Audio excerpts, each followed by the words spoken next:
ध्यास घेतला जिथे प्रत्येक नागरिकाला आपलं अस्तित्व अभिमानाने जगता येईल. त्यांनी केवळ संविधानाची रचना केली नाही, तर एक असा भारत निर्माण केला जो प्रगत, न्यायप्रिय आणि समताधिष्ठित असेल आणि जिथे आधुनिक भारताची बीजे पेरली जातील.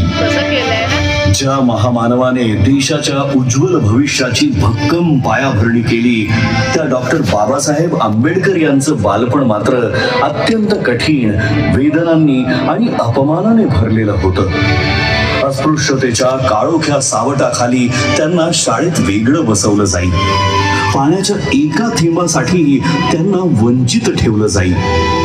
परंतु या सगळ्या अन्यायाच्या जखमांमध्येही त्यांच्या अंतःकरणात परिवर्तनाची तेजस्वी ज्वाला धगधगत होती. त्यांना ज्ञात झालं होतं की शिक्षण हेच ते शस्त्र आहे जे अज्ञानाच्या अंधाराला चिरून टाकतं आणि माणसाला स्वाभिमानाने जगण्याची ताकद देतं. या जिद्दीच्या जोरावर ज्ञानाचा अखंड प्रवास सुरू झाला. मुंबईच्या शाळांपासून ते कोलंबिया युनिव्हर्सिटी, ग्रेज इन आणि लंडन स्कूल ऑफ इकॉनॉमिक्स या जागतिक दर्जाच्या संस्थांपर्यंत त्यांनी डबल डॉक्टरेट आणि बॅरिस्टर ॲट लॉ या उच्चतम पदव्या संपादन करून ज्ञाना